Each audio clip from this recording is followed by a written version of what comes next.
ಸಂಡೂರಿನಲ್ಲಿ ಶುದ್ಧ ಕುಡಿಯುವ ನೀರಿಗಾಗಿ ಪರದಾಟ. ಒಂದಲ್ಲ ಎರಡಲ್ಲ 8 RO ಪ್ಲಾಂಟ್ಗಳು ಬಂದಾಗಿದ್ದಾವೆ. ಉತ್ತರ ಕರ್ನಾಟಕ ಭಾಗದ ಪರಿಸ್ಥಿತಿ ನೋಡಿ ಹೇಗಿದೆ. ಬರೋಬ್ಬರಿ 4 ವರ್ಷಗಳಿಂದ ನೀರಿನ ಘಟಕ ಪಾಳ ಬಿದ್ದು ಹೋಗಿದೆ. ಕುಡಿಯೋ ನೀರಿಗೆ ತತ್ವಾರ. ದೇವರ ಬುಡ್ಡೇನಹಳ್ಳಿ, ಶೇಲಿಯಪ್ಪನಹಳ್ಳಿ, ಓಬಳಾಪುರ, ಮುತ್ತಾಜ್ಜನಹಳ್ಳಿ, ಗೊಲ್ಲರಹಟ್ಟಿ, ಬೊಮ್ಮಘಟ್ಟ ಹೀಗೆ ಹಲವು ಗ್ರಾಮಗಳಲ್ಲಿ ಕುಡಿಯೋ ನೀರಿಗೆ ಸಮಸ್ಯೆ. ಒಂದಲ್ಲ ಎರಡಲ್ಲ 8 RO ಪ್ಲಾಂಟ್ಗಳು ಬಂದಾಗಿದ್ದಾವೆ. ನೀರಿನ ಘಟಕಗಳ ನಿರ್ಮಾಣ ಅಂತೇನೋ ಮಾಡಿಬಿಡುತ್ತೆ. ಅದರ ನಿರ್ವಹಣೆ ಸಕಾಲಕ್ಕಾಗಲಿಲ್ಲ ಅಂದರೆ ಹೀಗೆ ಏಕಾಏಕಿ ಬಂದಾಗ್ಬಿಡೋದು.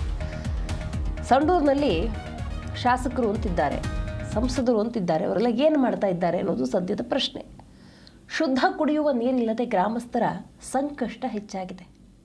ನೋಡಿ, ಆ ನೀರಿನ ಘಟಕಗಳು ಹೆಂಗೆ ಪಾಳು ಬಿದ್ದಿದ್ದಾವೆ ಅನ್ನೋದನ್ನು ದೃಶ್ಯದಲ್ಲಿ ನೋಡಬಹುದು. ಇದು ನೀರಿನ ಘಟಕ. ಅಧಿಕಾರಿಗಳಿಗೆ ಮನವಿ ಮಾಡಿಕೊಂಡ್ರೂ ಕೂಡ ಯಾವುದೇ ರೀತಿಯ ಪ್ರಯೋಜನವಾಗಿಲ್ಲ ಅಂತ ಆ ಭಾಗದ ಗ್ರಾಮಸ್ಥರು ತಮ್ಮ ನೋವನ್ನು ತೋಡ್ಕೊಂಡಿದ್ದಾರೆ. ಮಲ್ಲಾರಹಳ್ಳಿ RO ಪ್ಲಾಂಟ್, ಚೋರ್ನೂರು ಆಸ್ಪತ್ರೆ ಆವರಣದ RO ಪ್ಲಾಂಟ್ ಇವೆಲ್ಲವೂ ಕೂಡ ಕೆಟ್ಟು ನಿಂತಿದ್ದಾವೆ. ಮಲ್ಲಾರಹಳ್ಳಿ RO ಪ್ಲಾಂಟ್ ಅಂತೂ ಬೀದಿ ನಾಯಿಗಳ ತಾಣ ಆಗಿಬಿಟ್ಟಿದೆ. ಒಂದು ಶೆಡ್ ಅದು ಅಷ್ಟೇ, ಕುಡಿಯೋ ನೀರಿನ ಘಟಕ ಅಂತೂ ಅಲ್ಲವೇ ಅಲ್ಲ. ಜನಪ್ರತಿನಿಧಿಗಳು, ಅಧಿಕಾರಿಗಳು ಇತ್ತ ಕಡೆ ಗಮನ ಹರಿಸ್ತೀರಾ ಅಂತ ಆ ಭಾಗದ ಜನ ಮನವಿ ಮಾಡಿಕೊಳ್ಳುವಂಥ ಪರಿಸ್ಥಿತಿ ನಿರ್ಮಾಣವಾಗಿದೆ. ಬೊಮ್ಮಘಟ್ಟ ಗ್ರಾಮ ಪಂಚಾಯತಿ ವ್ಯಾಪ್ತಿಯಲ್ಲಿ ಬರುವ ಯಶೋಳಪುರ ಗ್ರಾಮದವರು ಸುಮಾರು 104 ವರ್ಷ ಆಯಿತು.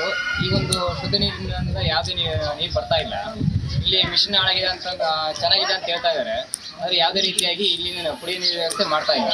ಇದಕ್ಕೆ ಸಂಬಂಧಪಟ್ಟ ಅಧಿಕಾರಿಗಳು ಕೂಡ ಮನವಿ ಮಾಡಿದ್ದೀವಿ. ಯಾವುದೇ ರೀತಿಯಲ್ಲಿ ಕೂಡ ಅವರು ಆಶ್ವಾಸನೆ ಕೊಡ್ತಾ ಇದ್ದಾರೆ, ಮಾಡಿಸ್ತಾ ಇದ್ದೀವಿ, ರೆಡಿ ಮಾಡಿಸ್ತಾ ಅಂತ ಹೇಳ್ತಾ ಇದ್ದಾರೆ. ಈಗ 4-5 ವರ್ಷಗಳಿಂದ ಕೂಡ ಇದೇ ರೀತಿಯಾದ ಆಶ್ವಾಸನೆ ಹೇಳ್ತಾ ಇದ್ದಾರೆ. ಯಾವುದೇ ರೀತಿಯಲ್ಲಿ ಸರಿಪಡಿಸ್ತಿಲ್ಲ. ನಾನು ಈ ಮಾಧ್ಯಮದ ಮೂಲಕ ಕೇಳಕ್ಕೆ ಏನು ಹೇಳೋಕ್ಕೆ ಇಷ್ಟಪಡ್ತೀನಿ ಅಂತಂದರೆ, ಇದಕ್ಕೆ ಸಂಬಂಧಪಟ್ಟ ಅಧಿಕಾರಿಗಳು ಯಾಕೆ ಈ ರೀತಿಯಾಗಿ ಹಾಳು ಮಾಡ್ತಾ ಇದ್ದೀರಾ? ಸಾರ್ವಜನಿಕ ದುಡ್ಡನ್ನ ಈ ರೀತಿಯಾಗಿ ಯಾಕೆ ದುರ್ಬಳಕೆ ಮಾಡ್ತಾ ಇದ್ದೀರಾ? ಇಲ್ಲಿನ ಸಾರ್ವಜನಿಕರಿಗೆ ಇದರಿಂದ ಅನುಕೂಲ ಮಾಡಿಕೊಡ್ಬೇಕಂತೇಳಿ ಈ ಮಾಧ್ಯಮದ ಮೂಲಕ ನಾನು ಹೇಳೋಕ್ಕೆ ಇಷ್ಟಪಡ್ತಾ ಇದ್ದೀನಿ.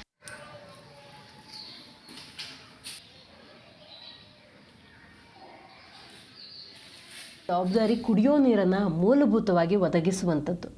ಆದರೆ ಅಂತ ಯಾವುದೇ ಕೆಲಸ ಆಗಿಲ್ಲ ಅನ್ನೋದಾದರೆ ಈ ಸರ್ಕಾರ ಯಾಗಿರಬೇಕು, ಶಾಸಕರ ಆಯ್ಕೆ ಅನ್ನೋದು ಯಾಕೆ ಬೇಕು, ಸಂಸದರು ಅಂತ ಯಾಕಿರಬೇಕು ಆ ಭಾಗದಲ್ಲಿ ಅನ್ನೋದು ಜನಸಾಮಾನ್ಯರ ಆಕ್ರೋಶ.